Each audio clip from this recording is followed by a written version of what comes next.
राधे राधे। जय श्री कृष्ण दोस्तों। आज हम भगवत गीता के पहले अध्याय के श्लोक 1 से 47 तक सरल तरीके से समझेंगे।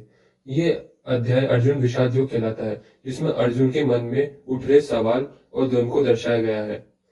शुरू करने से पहले आपसे विनती है कि आप आंखें बंद करके और हेडफोन्स लगा के जरूर सुने, इससे आपका एक्सपीरियंस बेटर होगा। आइए शुरुआत करते हैं। धृतराष्ट्र पूछते हैं, हे संजय, धर्मभूमि कुरुक्षेत्र में एकत्रित होकर युद्ध की इच्छा रखने वाले मेरे पुत्रों और पांडवों ने क्या किया? धृतराष्ट्र ये प्रश्न उसके अंधकार में दृष्टिकोण को दर्शाता है। वे देख नहीं सकता और उसके मन में भय और संदेह है। इसी प्रकार जब हम मोह और अज्ञान में होते हैं तो हम भी स्पष्ट रूप से देख नहीं पाते। फिर संजय ने कहा, हे राजन, पांडु पुत्रों की द्वारा सेना की व्यूह रचना देखकर राजा दुर्योधन अपने गुरु के पास गया और उसने ये शब्द कहे, हे आचार्य, पांडु पुत्रों की विशाल सेना को देखे जिसके आपके बुद्धिमान शिष्य द्रुपद के पुत्र ने इतने कौशल से व्यवस्थित किया है। दुर्योधन अपनी सेना को देखकर अशस्त्र दिखने का प्रयास करता है, लेकिन भीतर से भयभीत है। वे अपनी सेना की ताकत को जताता है, परंतु पांडवों की वीरता उसे विचलित करती है। लेकिन सच्चा आत्मबल केवल धर्म और सत्य के पथ पर चलने से आता है। भीष्म पितामह युद्ध की घोषणा करते हैं और अपने शंख को नाद करते हैं। इसके उत्तर में पांडव भी अपने अपने शंख बजाते हैं। अर्जुन का शंख और श्री कृष्ण का शंख पूरे कुरुक्षेत्र में गूंज उठता है।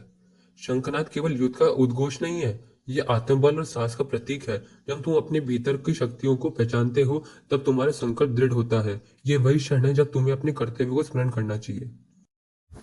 अर्जुन कहते हैं, हे कृष्ण, मेरा रथ दोनों सेनाओं के मध्य में ले चलो। मैं देखना चाहता हूँ कि किससे मुझे युद्ध करना होगा। भगवान कृष्ण अर्जुन की इच्छा का सम्मान करते हुए रथ को सेनाओं के मध्य में ले जाते हैं। अर्जुन अपने गुरु पितामह स्वजनों को युद्ध भूमि में खड़ा देखकर विचलित हो जाते हैं। ये दर्शाता है कि जब हम जीवन के कठिन निर्णयों के सामने होते हैं तब हमारे मन में द्वंद्व उत्पन्न होता है। अर्जुन की तरह हम भी कई बार भावनात्मक रूप में कमजोर महसूस करते हैं, लेकिन इन परिस्थितियों में हमें धैर्य आत्मचिंतन करना चाहिए। अर्जुन अपनी परिवारजन, गुरु और मित्रों को युद्ध के लिए तैयार देखकर अत्यधिक व्यथित हो जाते हैं। वे कहते हैं उनके अंग शिथिल हो रहे हैं, मुख सूख रहा है और वे युद्ध करने में असमर्थ महसूस कर रहे हैं। अर्जुन के इस भाव को हमें अपने जीवन में महसूस कई बार करते हैं। जब भावनाएं हमारे तर्क शक्ति पर हावी हो जाती है, हमें समझना चाहिए कि आत्म संयम और ज्ञान ही हमें इस परिस्थिति से बाहर निकाल सकते हैं। अर्जुन कहते हैं कि इस युद्ध से केवल विनाश होगा। वे सोचते हैं कि हम अपने ही परिजनों का वध करना पाप है और इससे कोई भी सुख प्राप्त नहीं होगा। वो आगे बोलते हैं, हे गोविंद, हमें राज्य, सुख अथवा इस जीवन से क्या लाभ, क्योंकि जिन सारे लोगों के लिए हमें उन्हें चाहते हैं वही इस युद्ध भूमि में खड़े हैं। हे मधुसूदन, जब गुरुजन, पितृगण, पुत्रगण, पितामह सारे संबंधी अपना अपना धन एवं प्राण देने के लिए तत्पर हैं और मेरे समक्ष खड़े हैं, तो फिर मैं इन सबको क्यों मारना चाहूंगा, भले ही वे मुझे क्यों ना मार डाले। हे जीवों के पालक, मैं सबों के लड़ने को तैयार नहीं हूँ, भले ही बदले में मुझे तीनों लोग मिल जाए। इस समय अर्जुन धर्म और अधर्म के बीच अपने भ्रम को प्रकट करते हैं। जब हम निर्णय लेते समय केवल भावनाओं के आधार पर सोचते हैं, हमारा विवेक हमें सही मार्ग नहीं दिखा पाता।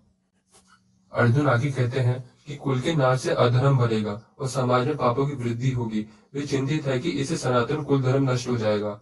ये अर्जुन की दूरदर्शिता को दर्शाता है, लेकिन अपने कर्तव्य को भूलकर केवल परिणामों पर ध्यान दे रहे हैं। कृष्ण आगे उन्हें सिखाएंगे कि निष्काम भाव से कर्म करना सच्चा धर्म है। अर्जुन इस समय भविष्य के बारे में चिंतन कर रहे हैं, वर्तमान के बारे में चिंतन नहीं कर रहे हैं। इस वजह से वो वर्तमान को भी खो रहे हैं और भविष्य को भी नष्ट कर रहे हैं। अर्जुन कहते हैं कि वे इस युद्ध में लड़ने की इच्छा नहीं रखते, अपने शस्त्र त्याग देते हैं। वे कृष्ण से कहते हैं कि वे युद्ध नहीं करेंगे। ये अर्जुन के भीतर के मोह और करुणा को दर्शाता है, लेकिन ये करुणा धर्मयुक्त नहीं है, क्योंकि अधर्म को रोकना भी एक योद्धा का कर्तव्य है। आगे अध्याय में श्री कृष्ण अर्जुन को सच्चे धर्म का ज्ञान देंगे और श्री कृष्ण उन्हें सिखाएंगे कि कैसे धर्म युद्ध करना चाहिए। यहाँ पर अर्जुन का सबसे बड़ा धर्म है क्षत्रिय धर्म, जो उनको युद्ध करना चाहिए, धर्म के प्रति युद्ध करना चाहिए, लेकिन वो इसी से भाग रहे हैं। आगे श्री कृष्ण इन्हें यही समझाएंगे। आज के अध्याय में हमने सीखा कि जीवन में जब भी हमें कठिन निर्णय लेना पड़े, तब हमें केवल भावनाओं के आधार पर नहीं, बल्कि धर्म और कर्तव्य के आधार पर निर्णय लेना चाहिए। भगवत गीता का ये ज्ञान हमें हर परिस्थिति में मार्गदर्शन देता है। आशा है कि आपको आज का ये सरल वर्णन पसंद आया होगा। अगले अध्याय में हम जानेंगे कि कृष्ण अर्जुन को किस प्रकार उपदेश देते हैं। तब तक के लिए जय श्री कृष्ण, राधे राधे।